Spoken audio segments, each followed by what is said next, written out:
Hi everyone. आज हम लोग डिस्कस करने वाले हैं कोपाशनरी के बारे में। कोपाशनरी के बारे में जानेंगे कि कोपाशनरी क्या है अंडर हिंदू लॉ, कौन कौन इसके अंडर आते हैं कोपाशनरी में, इसका फॉर्मेशन कैसे होता है और इसके राइट्स क्या क्या होते हैं, और आफ्टर अमेंडमेंट 2005 का हिंदू सक्सेशन में अमेंडमेंट होने के बाद क्या क्या राइट्स में चेंजेस होते हैं। हम लोग लास्ट लेक्चर में डिस्कस किए हिंदू जॉइंट हिंदू फैमिली। तो जॉइंट हिंदू फैमिली में हम लोग ने देखा कि जो भी मेल डिसेंडेंट हैं वो उनकी वाइफ्स, उनके बच्चे और अनमैरिड डॉटर हैं, जितनी भी उस फैमिली में हैं वो सभी जॉइंट हिंदू फैमिली के पार्ट हैं और मेंबर हैं। जॉइंट हिंदू फैमिली से ही के अंदर ही कोपाशनरी होते हैं। कोपाशनरी एक जॉइंट हिंदू फैमिली की एक यूनिट है और जॉइंट हिंदू फैमिली को का नैरो बॉडी है। इन जनरल अगर कोपाशनरी के बारे में हम जाने तो जो कोपाशनरी का वर्ड का मतलब होता है कि पार्टनरशिप इन इनहेरिटेंस। जो भी इनहेरिटेंस प्रॉपर्टी में पार्टनरशिप होती है उसको हम लोग कोपाशनरी, हिंदी में इसको कोपाशनरी को सहभागी कहते हैं।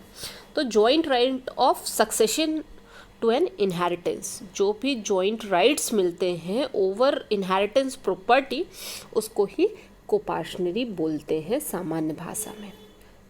लेकिन मिताक्षरा स्कूल जो हम लोग ने पढ़ा उसमें कोपाशनरी को तब सभी जितने भी जॉइंट हिंदू फैमिली के मेंबर हैं उनको सभी को कोपाशनरी राइट्स अवेलेबल नहीं है। सिर्फ मेन जो एंसेस्टर है उससे 4 डिग्री तक जितने भी मेल डिसेंडेंट्स हैं उन्हीं बस को कोपाशनरी राइट्स अवेलेबल है। मतलब वही बस जॉइंट राइट उनका होगा उस प्रॉपर्टी पे, जॉइंट प्रॉपर्टी पे।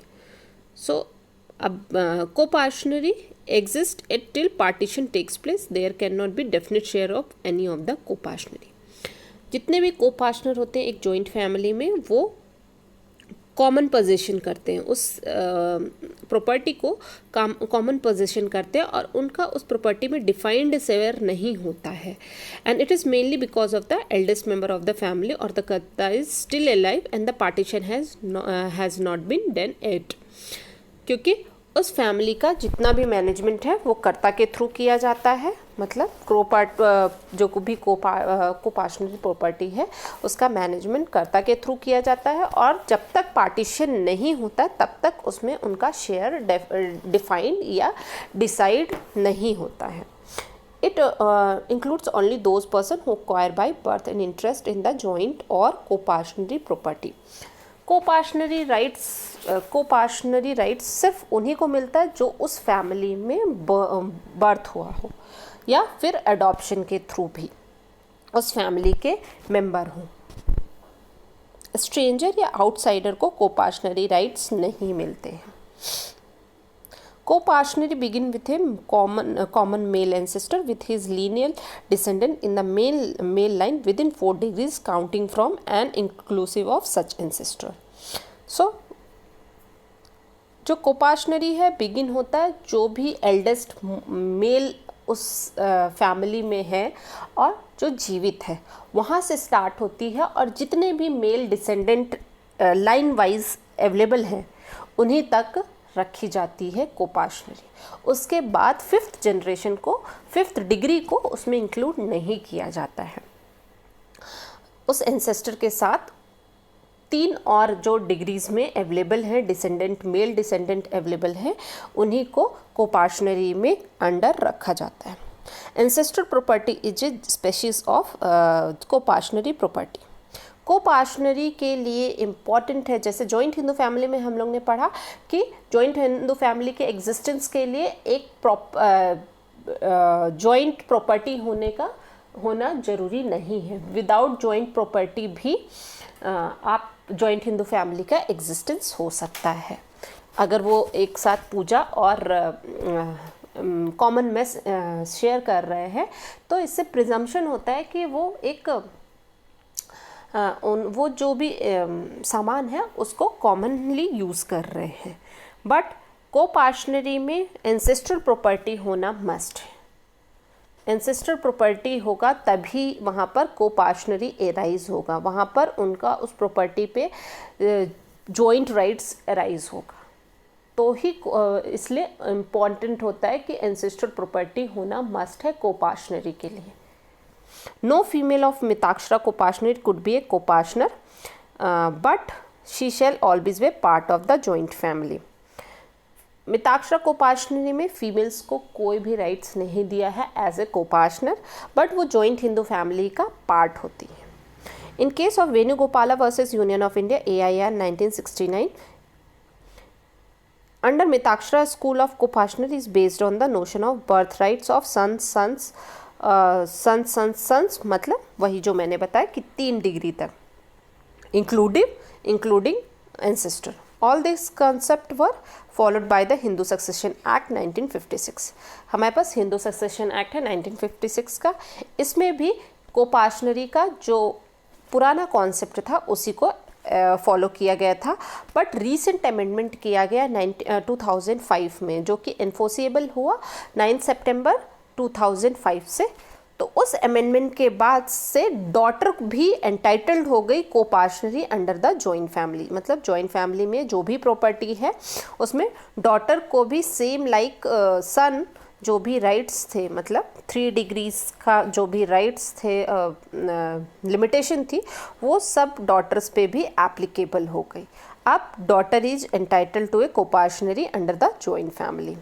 इन Subhash Eknath Rao versus Pragyabai Manohar Beradar AIR 2008, it was held that even a daughter can be co-partner according to section 6 of the act। उस एक्ट में अमेंडमेंट में सेक्शन 6 में को-पार्टनर्स कौन कौन होंगे उसमें डॉटर्स को भी ऐड किया गया है, but widows of the son can't be co-partner according to the act. Even amended act में भी जो सन की विडो होगी उसको को-पार्टनर के कैटेगरी में नहीं इंक्लूड किया गया है अभी भी। According to Mitakshara, the property of a Hindu was not his individual property but belonged to what was called a co-partnership, which consists of father, sons or son, grandson and great grandsons. According to Mitakshara school, जो property होती है वो किसी individual की नहीं होती। जो भी हिंदू है उसकी प्रॉपर्टी इंडिविजुअल की प्रॉपर्टी नहीं हो सकती, उसको हमेशा को-पार्टनर के नाम से ही जाना जाएगा, जिसमें कि फादर, सन, ग्रैंडसन और ग्रेट ग्रैंडसन इंक्लूडेड होंगे। कंबाइनली उनका जॉइंट राइट्स क्या किसके किसके बीच में शेयर होगा? Father, son, grandson and great grandson. अगर उनमें से किसी की भी डेथ होती है तो रूल ऑफ सर्वाइवरशिप यहाँ पर फॉलो होता है। सक्सेशन का रूल नहीं फॉलो होता है अंडर मिताक्षरा स्कूल। अगर किसी मेंबर की डेथ होती है तो वो सर्वाइवर्स पे के बीच में डिस्ट्रीब्यूट हो जाएगी एंड वो उसके वाइफ या हायर्स, मतलब उसके जो भी बच्चे हैं उस पर को एब्सोल्यूट राइट्स नहीं दे के जो भी सर्वाइवर्स, मतलब अगर उस फैमिली में 5 लोग को-पार्टनरी में इंक्लूडेड है, अगर एक की डेथ हो जाती है तो वहाँ पर पहले 20% शेयर था, अब 25% डिस्ट्रीब्यूट हो जाएगा 4 लोगों के बीच में, क्योंकि एक की डेथ हो गई। तो ये होता है रूल ऑफ सर्वाइवर्स, मतलब को-पार्टनरी में जितने लोग अलाइव हैं उनके बीच में जिस इंसान की डेथ हो गई है उसकी प्रॉपर्टी, उसका शेयर डिस्ट्रीब्यूट हो जाएगा। ठीक है, लेकिन मैं बता दूं आपको कि 2005 के अमेंडमेंट के बाद ये रूल ऑफ सर्वाइवरशिप भी हट गया है, एब्रोगेट हो गया है। अब वो वाइफ या हायर्स को उसके शेयर्स मिलते हैं, बिकॉज पहले वुमेंस को राइट्स नहीं था को-पार्टनरी में, बट अब आफ्टर अमेंडमेंट वुमेंस को भी है, तो उसकी वाइफ को को-पार्टनरी राइट्स ट्रांसफ़र हो जाएंगे। The act adopted the Daya Bhag system, under which the property was held to be by the wife and children as personal property with an absolute right to dispose it of. But दया भाग school में क्या होता है कि जैसे ही वहाँ पर rule of survivorship का एप्लीकेबल नहीं होता है, जैसे ही किसी की डेथ होती है वो प्रॉपर्टी उसके हायर्स या वाइफ को एब्सोल्यूट राइट्स, और उनके पास फुल राइट रहता है कि उस प्रॉपर्टी का एलिनेशन कर सके। बट मिताक्षरा स्कूल में उनके पास किसी भी तरीके का राइट्स नहीं होता, क्योंकि वहाँ पर रूल ऑफ सर्वाइवरशिप एप्लीकेबल होता है। तो जो बचे हुए कोपार्टनर्स होते हैं उनके बीच में वो डिस्ट्रीब्यूट हो जाती है। नेक्स्ट है कैरेक्टरिस्टिक्स ऑफ कोपार्टनरी। कोपार्टनरी की क्या क्या कैरेक्टरिस्टिक्स होने चाहिए। Copartnery consist of male members only.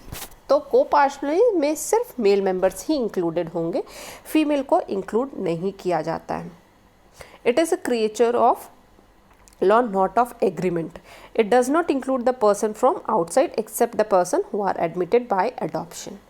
So, जो कोपार्टनरी है, जैसे मैंने बताया कि बाय बर्थ एराइज होती है। आपका जैसे ही बर्थ होता है तो आपके कोपार्टनरी राइट्स एराइज हो गए उस फैमिली के, क्योंकि आप उस फैमिली में बर्थ हुआ है और आप उस 4 कैटेगरीज में, मतलब 4 डिग्रीज में आते हो, फॉल करते हो। तो आपको उसमें उस कोपार्टनरी राइट्स आपके लिए अवेलेबल है। बट इसको एक एग्रीमेंट या कॉन्ट्रैक्ट के थ्रू नहीं क्रिएट किया जा सकता है। सिर्फ इसका एक्सेप्शन है अडॉप्शन। अगर उस फैमिली में किसी को अडॉप्ट किया गया है और वो उस 4 डिग्रीज में आता है वो पर्सन, तो उसको कोपार्टनरी राइट्स एज इट जो दूसरे कोपार्टनरीज को जो बाय बर्थ मिले हैं दूसरों को, वही सेम उनको अडॉप्टेड चाइल्ड को भी सेम राइट्स मिलेंगे। On the death of co-partner, his share in co-partner property does not devolve upon his own heir, but on the other hand devolves upon other surviving male members on the basis of rule of survivorship. अगर किसी भी co-partner की death होती है तो उसकी जो भी शेयर रहती है वो डिवॉल्व नहीं होगी उसके हायर्स को, वो हो जाएगी जो भी अवेलेबल co-partner है, अलाइव्ड co-partner है, वो उस पर डिस्ट्रीब्यूट हो जाएगी, उस पर डिवॉल्व हो जाएगी। वहाँ पर रूल ऑफ सर्वाइवरशिप का रूल एप्लीकेबल होता है। 4th है there is no determinate share of any copartner in joint Hindu family. Copartner की जॉइंट हिंदू फैमिली में कोई भी डिफाइंड या डिसाइडेड अमाउंट ऑफ शेयर नहीं होता है, क्योंकि जो भी इंटरेस्ट है fluctuate with the birth and death of the person in the family. Because अगर किसी का बर्थ हो गया है, नया मेंबर उस फैमिली में आ गया है, तो वो डिवाइड हो जाएगा और पार्ट्स में डिवाइड हो जाएगा। अगर किसी की डेथ हो गई तो वो डिक्रीज़ हो जाएगा। तो उस हिसाब से हमेशा फ्लैक्चुएट होता है, इंटरेस्ट जो होता है वो फ्लैक्चुएट होता रहता है, कम ज़्यादा होते रहता है बाय बर्थ और डेथ इन द फैमिली। इस वजह से बोला जाता है कि कोपार्टनरी में कोई डिटर्मिनेट शेयर नहीं होता है कोपार्टनर्स का। When copartneries come to an end, कब कोपार्टनरी जो राइट्स रहते हैं वो एंड हो जाता है। 2 सर्कमस्टांसेस हैं जिसमें कोपार्टनरी एंड हो जाता है। First is by partition. जैसे ही पार्टीशन होता है वैसे ही कोपार्टनरी, मतलब जॉइंट राइट्स इन सक्सेशन प्रॉपर्टी, जो भी जॉइंट हिंदू फैमिली का है, क्योंकि अब पार्टीशन हो गया तो अब उनके जॉइंट राइट्स उस प्रॉपर्टी में डिवॉल्व हो गए थ्रू द पार्टीशन, तो वहाँ पर कोपार्टनरी एंड हो जाता है। नेक्स्ट है by the death of law surviving copartners. इसका मतलब है कि जो भी लास्ट सर्वाइविंग पर्सन है, जो भी उस फैमिली का जो लास्ट पर्सन है, वो उसकी डेथ होने पे वो एंड हो जाता है। वहाँ पर कोपार्टनरी, अगर उस फैमिली में कोई मेल मेंबर नहीं है, क्योंकि वहाँ पर फीमेल्स को कोपार्टनरी राइट्स नहीं दिया जाता है, इस वजह से जैसे ही उस फैमिली का जो लास्ट सर्वाइविंग मेंबर है उसकी डेथ होने पे वहाँ पर कोपार्टनरी एंड हो जाएगी। ठीक है, यहाँ पर टाइपोलॉजिकल लास्ट सर्वाइविंग कोपार्टनरी होगा। ओरिजिन ऑफ कोपार्टनरी का जो कॉन्सेप्ट है उसका ओरिजिन कहाँ से हुआ। सो कोपार्टनरी का जो कॉन्सेप्ट है वो कॉन्सेप्ट ऑफ दया, जो कि विजनेश्वरा ने लिखा था, जो यज्ञवल्क्य मतलब मिताक्षरा स्कूल की जिन्होंने राइटिंग की थी, विजनेश्वर ने यज्ञवल्क्य स्मृति पे बेस्ड थी। विजनेश्वरा की जो मिताक्षरा स्कूल है की थिंकिंग है वो यज्ञवल्क्य स्मृति पे बेस्ड है।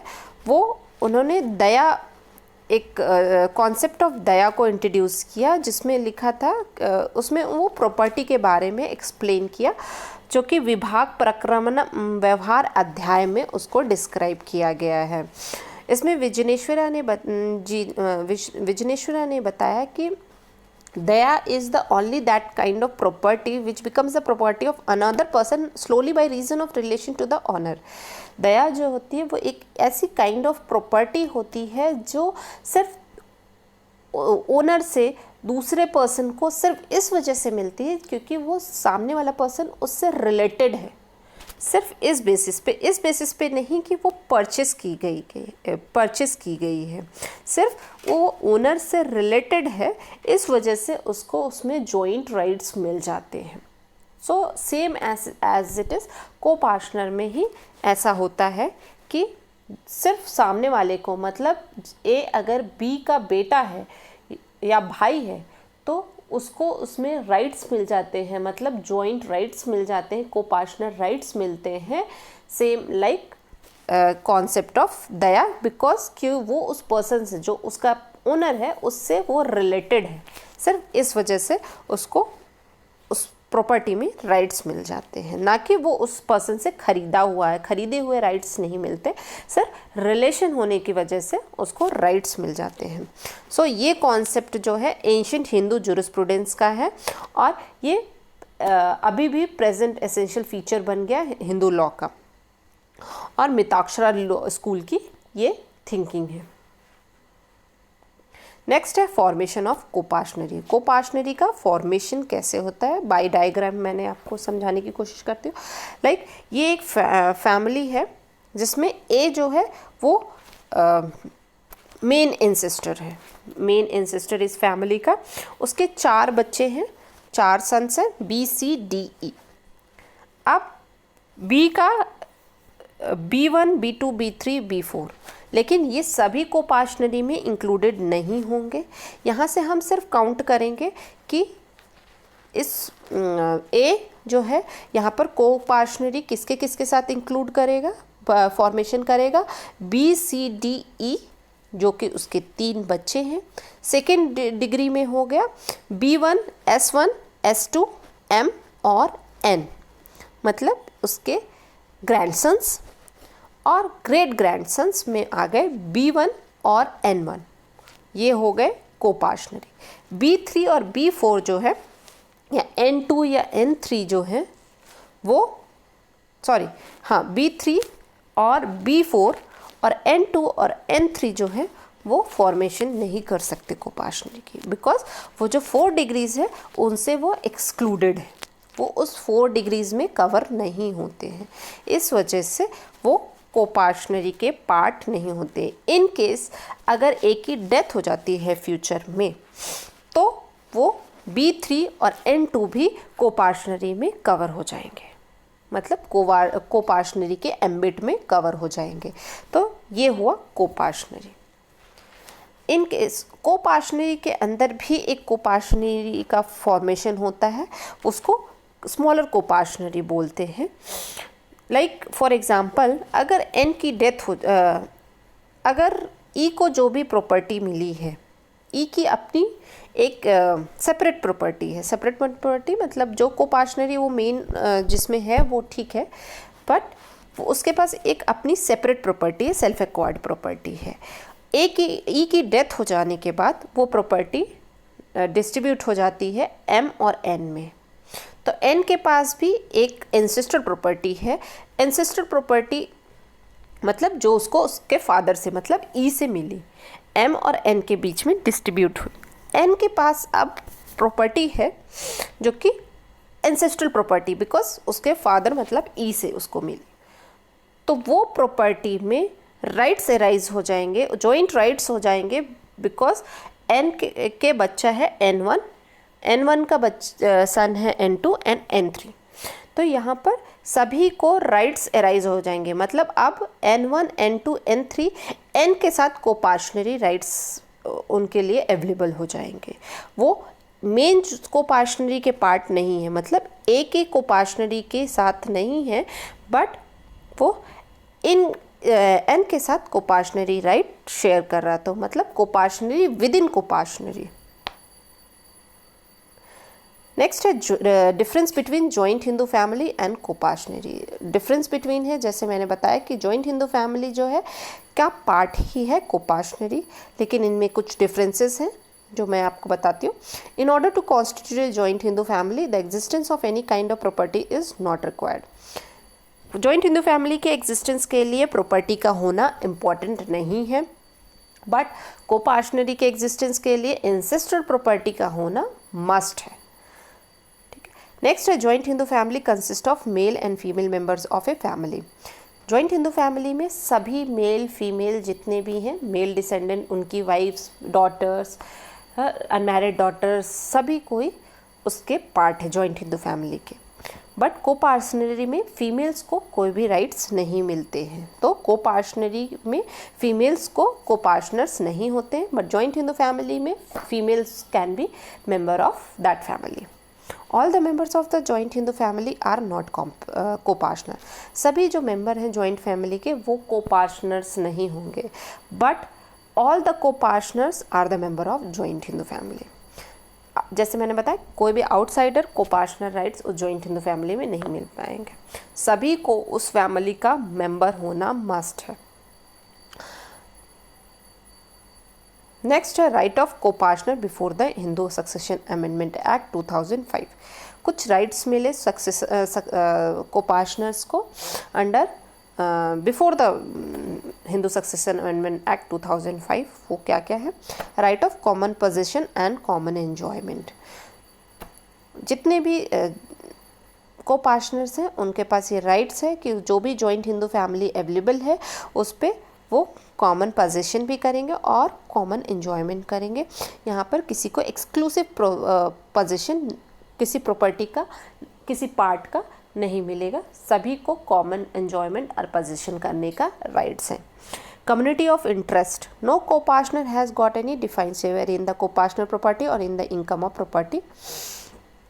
जैसे मैंने बताया कि कोपार्शनर्स में किसी का डिटरमाइंड शेयर नहीं होता है कोपार्शनर प्रॉपर्टी में, बट आगे कर्ता जो है वो पर्टिकुलर प्रॉपर्टी से जो भी इनकम हो रही है वो किसी पर्टिकुलर कोपार्शनर को दे सकता है, और उस सेविंग से वो मेंबर कोपार्शनर्स जो है वो कोई चीज़ परचेस करता है तो वो उसकी सेल्फ एक्वायर्ड प्रॉपर्टी कहलाएगी, ना कि जॉइंट प्रॉपर्टी कहलाएगी। नेक्स्ट है right to enforce partition. Every coparcener including minors is entitled to demand partition of his share. जैसे मैंने बताया कि कोपार्शनर्स जैसे ही जन्म होता है उस फैमिली में, वहाँ पर ही उसको कोपार्शनर राइट्स मिल जाते हैं उस फैमिली में। तो इवन जो माइनर कोपार्शनर्स है वो भी पार्टीशन के लिए डिमांड कर सकता है अदर कोपार्शनर से। The right can be claimed against his father, brother और ग्रैंडफादर। जो भी राइट क्लेम करेगा वो किसी के भी अगेंस्ट कर सकता है, या तो अपने फादर, ब्रदर एंड ग्रैंडफादर के। लेकिन यहाँ पर जो राइट पार्टीशन के लिए डिमांड करेगा अदर कोपार्शनर्स को, कोपार्शनर्स को भी एग्री होना पड़ेगा। He has to right to enforce partition it his will whether the other coparcener agree to it और not, but the coparcener willing for separation must expressly communicate his desire to other coparcener. यहाँ पर ये है कि अगर उसने claim किया है, पार्टीशन के लिए डिमांड किया है, उसको एज एन राइट पार्टीशन पाने का पूरा हकदार है, भले ही अदर जो कोपार्शनर्स हैं उनकी विलिंग हो या ना हो। बट यहाँ पर ये है कि उसका जो डिमांड करना है, जो भी कोपार्शनर्स सेपरेट होना चाहता है, उसका डिज़ायर जो है वो एक्सप्रेसली अदर कोपार्शनर्स को प्रॉपरली कम्युनिकेट किया जाना हो, इम्प्लाइडली वे में ना हो। वो कम्युनिकेशन जो है अदर कोपार्शनर्स से वो एक्सप्रेसली होना चाहिए। Right to restrain unauthorised act. सभी कोपार्शनर्स को ये अधिकार है कि जो भी अनऑथराइज्ड एक्ट अदर कोपार्शनर के थ्रू किया जा रहा है उस पर रोक लगाना। लाइक कोई भी वॉल का कंस्ट्रक्शन हो रहा है तो जिससे उनके एंजॉयमेंट में इंटरफेरेंस हो रहा है, तो वहाँ पर उनको अनऑथराइज्ड एक्ट को रिस्ट्रेन करने का पूरा राइट्स है एक दूसरे के प्रति। Right to ask for account. A co-partner may demand on account of management of joint property in order to have correct knowledge of the actual position of family funds. सभी को पार्टनर्स के पास ये rights होता है कि जो भी account का मैनेजमेंट हो रहा है उसका एक्चुअल नॉलेज रखना कि कहाँ पर उसका रीजनेबली एक्सपेंसेस हो रहा है उस जॉइंट हिंदू फैमिली फंड का। सॉरी। नेक्स्ट है right of alienation. Co-partner may alienate his undivided share in the co-partner with the consent of other, but according to the view of Madras and Bombay and Madhya Pradesh High Court, a co-partner could alienate even without such consent. Co-partners जो है undivided share का with the consent of other co-partners, जो भी undivided share है, property है joint Hindu family की, उसको alienate कर सकता है with the consent of other co-partners. But Madras, Bombay and Madhya Pradesh high court ने बोला कि यहाँ पर विदाउट कंसेंट भी को-पार्टनर एलिनेट कर सकता है। But later on Allahabad high court in cases except in case of legal necessity and payment of antecedent debt, any alienation of joint family property will be void. Allahabad high court के according सिर्फ legal necessity या antecedent जो भी past के date की recovery के लिए अगर कोई एलिनेशन उस प्रॉपर्टी का अनडिवाइडेड शेयर का एलिनेशन करता है तो ही वो वैलिड होगा। Otherwise with the consent of other co-partners भी अगर वो उसका एलिनेशन कर रहा है, that will be void, that alienation will be void, and this rule is now abrogated by the explanation of section 30 of Hindu succession act 1956। अब without legal necessity और antecedent debt के with the consent of co-partners, कोई भी को-पार्टनर्स अपने undivided share का alienation नहीं कर सकते। Right to set aside alienation. सभी को-पार्टनर्स के पास से राइट होता है कि अगर वो एलिनेशन अनऑथराइज्ड वे में बियॉन्ड हिज अथॉरिटी कोई भी करता या फिर जो भी को-पार्टनर्स ने एलिनेशन अनऑथराइज्ड वे में किया है, बियॉन्ड हिज अथॉरिटी किया है, तो उसको सेट असाइड करवाने का। Right to maintenance. को-पार्टनर्स की वाइफ और चिल्ड्रंस एंटाइटल होते हैं कि आउट ऑफ को-पार्टनरी फंड्स या फिर जॉइंट हिंदू फैमिली का जो भी फंड है उससे उनका मेंटेनेंस किया जाएगा। नेक्स्ट है right to renounce interest in co-partnery property. Co-partneries को ये राइट्स होता है कि वो जो भी उनके शेयर है को-पार्टनरी प्रॉपर्टी को उनको रिनाउंस कर सके। In case of Sarthamal versus Sivlal and others, AIR 1981, that renunciation of one share in co-partner property is made by a co-partner. It would devolve on all the other co-partners. यहाँ पर है कि को-पार्टनर्स के पास ये अधिकार होता है कि वो अपना पार्ट ऑफ शेयर को त्याग कर सके, और अगर त्याग करने के बाद उसका सन होता है तो उसको किसी भी तरीके का वो राइट्स नहीं मिलेगा, को-पार्टनर्स राइट्स नहीं मिलेगा, बिकॉज उसके बर्थ के पहले उसके फादर ने उस अपने को-पार्टनरी राइट्स का रिनाउंसिएशन कर दिया है। इस वजह से अगर उसका बर्थ जो है आफ्टर रिनाउंसिएशन ऑफ को-पार्टनरी राइट्स हुआ है तो उसको उस प्रॉपर्टी में किसी भी तरीके का को-पार्टनर राइट्स नहीं मिलेगा। और जो भी को-पार्टनर्स प्रॉपर्टी है उसके अलावा उसमें जो भी उसका शेयर है वो डिवाइड हो जाएगा। नेक्स्ट है right of survivorship. Undivided share of co-partner is co-partner property after his death devolve by survivorship upon the surviving co-partner, not by succession upon his heir. सभी को-पार्टनर को राइट है कि अगर किसी की डेथ होती है उनमें से तो वो जो भी अनडिवाइडेड शेयर है उसमें से उनके बीच में ही बटेगा, उनके हायर्स को नहीं मिलेगा। But the Hindu law makes no distinction between major co-partner and minor co-partner so far as their right to joint property are concern.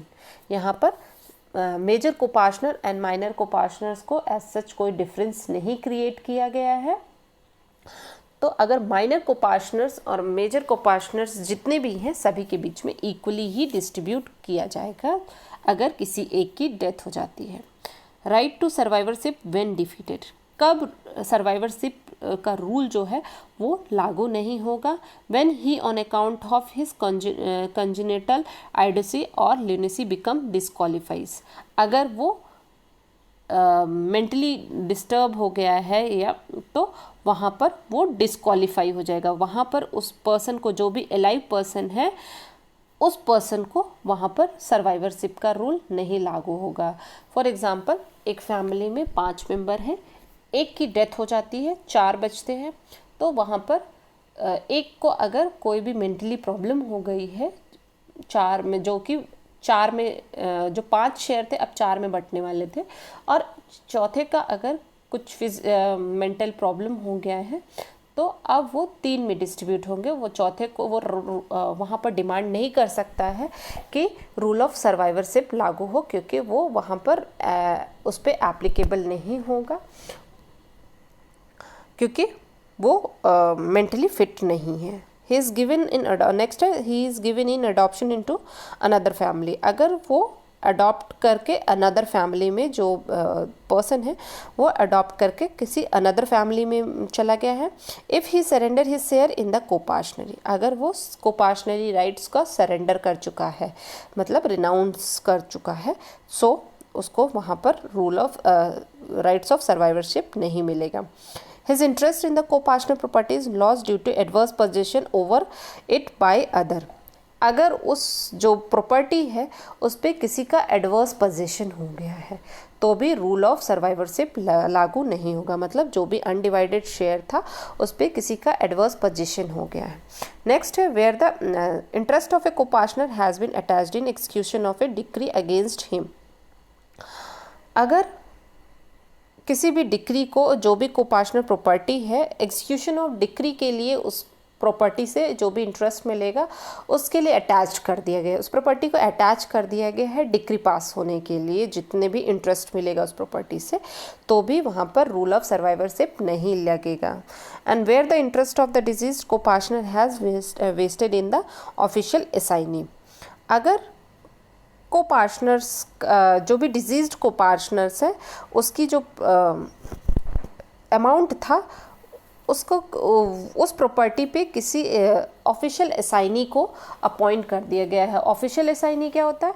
Official assignee होते हैं कि जो भी कोर्ट के द्वारा, official assignee is a kind of officer appointed by the court who distribute a bankrupt asset to the creditor, अगर recovery का, किसी भी तरीके का रिकवरी ऑफ लोन के लिए केस क्लेम हुआ है तो वहाँ पर ऑफिसर, कोर्ट के द्वारा ऑफिसर अपॉइंट किया जाता है जो कि उस प्रॉपर्टी को बैंकरप्ट करके उससे जो भी अमाउंट मिले वो क्रेडिटर को डिस्ट्रीब्यूट कर सके। Some of the important changes वो brought about by the Hindu women's rights to property act 1937 in the law relating to Mitakshara को-पार्टनरी।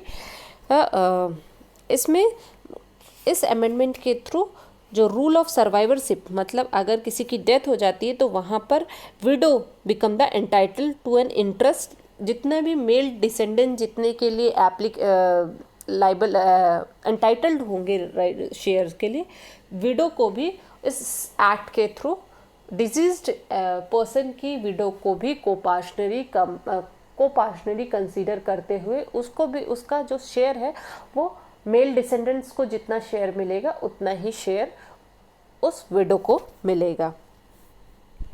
Next है, इन what are the rights changes after amending act of 2005? 2005 का जो amendment हुआ Hindu succession act में, उसके बाद क्या क्या मेजर चेंजेस हुए? तो मेजर चेंजेस यही हुआ कि यहाँ पर वुमेन्स को, जो डॉटर होती हैं उस फैमिली की, उन्हीं को सारे, उनको राइट सेम एज एन सन, जितने भी राइट्स हैं उनको भी मिल गए, और जितने भी लाइबिलिटीज़, जो भी सन के लाइबिलिटीज़ थे वो सारे लाइबिलिटीज़ भी डॉटर को के ऊपर इम्पोज हुए।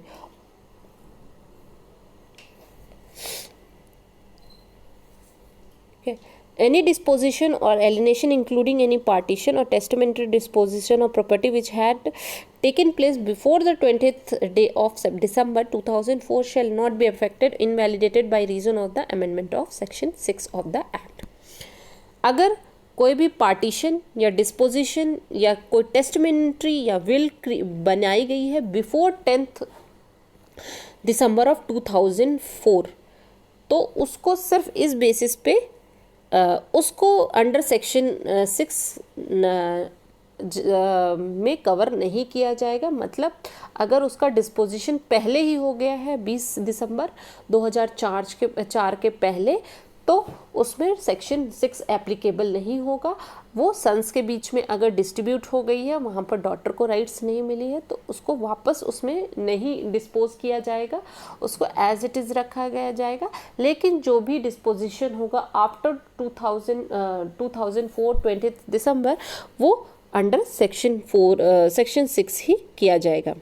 Any property which a female Hindu becomes entitled shall be held by her with the incident of coparcenary ownership can not be disposed of by her by testamentary disposition. जो भी उसको rights मिलेगा coparcenary में, वो as an coparcenary ownership मिलेगा। Testamentary मतलब will के through उसका डिस्पोजिशन नहीं मिलेगा। In case of notional partition तब होता है जब विवादास्पद विभाजन होता है किसी भी प्रॉपर्टी में। लाइक ए ने किसी भी तरीके का विल या किसी भी तरीके का पर्टिकुलर शेयर्स नहीं उसने डिफाइंड किया है, वहाँ पर विवाद हो जाता है। तो जनरली क्या होता था, सन्स को सारे राइट्स मिल जाते थे। तो अब इस अमेंडमेंट के थ्रू वुमेन्स को, मतलब डॉटर को भी सेम राइट्स अवेलेबल होंगे जो कि सन को अवेलेबल है। Next, interest of a Hindu Mitakshar Kopashna shall be deemed to be the share of the property that would have been allotted to him if a partition of the property had been taken place immediately before his death. अब यहाँ पर rule of survivorship नहीं है, तो एक particular को-पार्टनर्स का right share उतना समझा जाएगा जितना कि अगर उसकी डेथ हो गई और पार्टीशन हुआ तो कितना शेयर उसके हिस्से में आएगा, उसके हिसाब से उसका पर्टिकुलर उस अनडिवाइडेड प्रॉपर्टी में उसका शेयर माना जाएगा। After the commencement of the amendment act there shall be no obligation on the son, grandson and great grandson for the recovery of any debt due from his father, grandfather and great father solely on the ground of pious obligation under the Hindu law. Hindu's law में एक पायस obligation होता था पहले before the amendment कि अगर father और grandfather या great grandfather being a को-पार्टनर, वो सर अगर उनकी किसी की डेथ हो जाती है और उन पे डेट रहता है, तो उस केस में सन के ऊपर ये ऑब्लिगेशन हो जाता है कि रिलीजियस ऑब्लिगेशन होता है कि वो अपने जो भी एंसेस्टर हैं उनके डेट को पेमेंट करें। ये एक तरीके से उन पे ऑब्लिगेशन होता है। बट इस अमेंडमेंट के थ्रू मतलब legal obligation under Hindu law हो जाता है, तो रिलीजियस के साथ साथ लीगल ऑब्लिगेशन हो जाता है। बट आफ्टर अमेंडमेंट ये अब पायस ऑब्लिगेशन रिमूव कर दिया गया है, एब्रोगेट कर दिया गया है, और यहाँ पर son will not personally accountable for payment of debt of his father, grandfather and great grandfather. तो वहाँ पर अब उसकी भी अकाउंटेबिलिटी कम हो गई है। सो ये हो गया को-पार्टनर, हमारा को-पार्टनरी।